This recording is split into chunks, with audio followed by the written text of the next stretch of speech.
A라는 상가가 있습니다. 여기 이제 구분 소유자들이 상가를 각자 소유하면서 점포를 운영하고 있는 거죠. 근데 이제 1층은 이런 식의 구조로 되어 있습니다.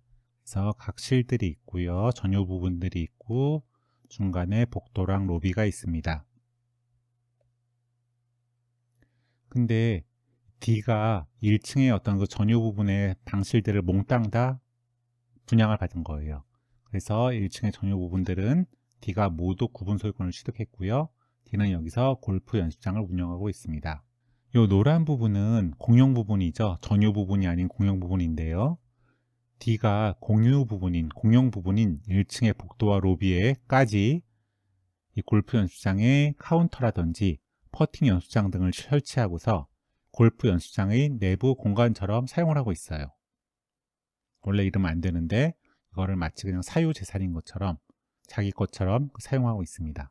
그래서 이를 보다 못한 2층 전유 부분 201호의 구분 소유자인 A가 D를 상대로 해서 그 시설물들을 철거하고 이 부분 토지를 인도하라, A에게 인도하라는 철거 소송을 제기했습니다. 이런 소송은 적법할까가 문제가 됩니다. 집합건물법 5조 1항에 보면은요, 구분 소유자는 공동의 이익에 어긋나는 행위를 해서는 안 된다라고 이렇게 정하고 있습니다. 근데 이제 D가 한 행위는 구분 소유자 공동의 이익에 어긋나는 행위에 해당되겠죠. 단독으로 자기가 공용부분을 전체를 다 사용하고 있기 때문에 그렇습니다. 그리고 집합건물법 16조 1항 단서를 보면은요, 공용 부분의 보존 행위는 각 구분 소유자가 할 수 있다, 개별적으로 할 수 있다라고 정하고 있습니다. 따라서 A가 D를 상대로 해서 철거 및 인도를 하라라고 이렇게 소송을 제기하는 것이 만약에 보존 행위가 된다고 한다면 이 소송은 적법한 소송이 되겠죠. 근데 민법에서 공유물의 공유자가 공유물의 보존 행위를 할 수 있도록 허용하고 있고, 집합건물법 16조 1항 단서가 똑같은 식으로 공용 부분의 보존 행위는 각 구분 소유자가 할 수 있다라고 하는 어떤 취지는, 일단 이런 보존 행위는 신속하게 해야 될 필요가 많이 있고요. 일반적으로 A가 보존 행위를 하는 것은 다른 구분 소유자들에게도 모두 다 이득이 되기 때문에 이런 규정을 두고 있는 겁니다. 그런데 이 사건에서는 모든 구분 소유자들에게 이득이 되는 행위는 아닌 거죠. 이렇게 인도 철거 소송을 제기한 것은. 왜냐하면 일단 당연히 D한테는 불이익한 행위가 되고요. 또 D가 이렇게 사용하는 것을 승낙하고 찬성하는 어떤 구분 소유도 있을 수가 있겠죠. 그렇기 때문에 이거는 구분 소유자들 전체에게 일률적으로 이득이 되는 행위라고는 단정할 수가 없습니다. 다른 구분 소유자의 이익이 어긋날 수 있는 행위이기 때문에 지금 이 사건에서 A가 D를 상대로 인도 철거 소송을 하는 것은 개별적으로 할 수 있는 보존행위의 범위에는 해당된다고 보기가 어렵습니다.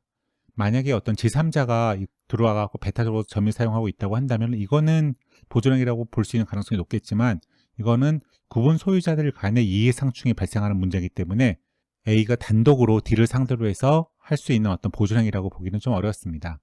그렇기 때문에 만약에 A가 단독으로 D를 상대로 해갖고 철거 인도 소송을 했다고 한다면은 이거는 아마도 이 집합건물법 5조 1항, 16조 1항 단서의 보존행위에 해당된다고 보기 어렵기 때문에 기각되게 될 것입니다. 그렇다면 A는 답답하잖아요. 어떤 식으로 그럼 이거를 막을 수 있을 것인가를 생각해 볼 필요가 있는데요. 집합건물법 43조 1항에 보면은요, 5조 1항 위반 시 관리인은 그 위반 행위의 정지, 제거, 예방 조치를 청구할 수 있다라고 정하고 있고요. 43조 2항에 보면은 관리인은 이런 것들을 위한 정지, 제거, 예방 조치를 청구하기 위한 소제기 시에 관리단 집회의 결의를 얻어야 한다라고 정하고 있습니다. 따라서 이런 일이 발생했을 경우에는 A는 단독으로 소를 제기할 것이 아니고요, 관리단 집회의 결의를 얻어갖고 관리인으로 하여금 인도 철거 소송을 하도록 하면 됩니다.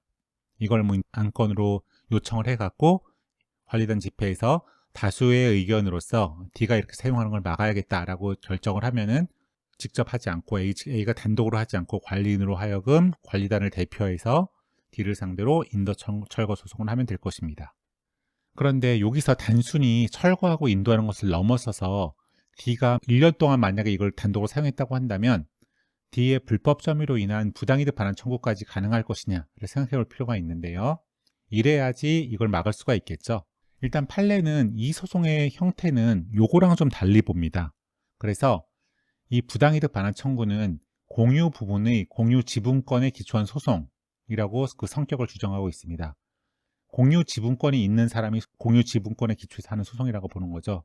여기에 대해서 A는 적게나마 자기의 공유 지분을 갖고 있는데 이 공유 지분이 D로 인해서 침해된 거기 때문에 그 부당이득을 구할 수 있다고 보는 겁니다. 그래서 이럴 경우에는 구분 소유자 A가 단독으로 청구할 수도 있고요. 다만 이제 뭐 전체 공유 구분 소유자들의 부당이득을 청구할 수 있는 건 아니고 자기의 공유 지분에 해당하는 부당이득 얼마 액수는 안 되겠지만 이걸 청구할 수가 있고요. 그렇지 않으면 구분 소유자들 전원이 다 모아갖고 청구를 할 수 있는 거고요.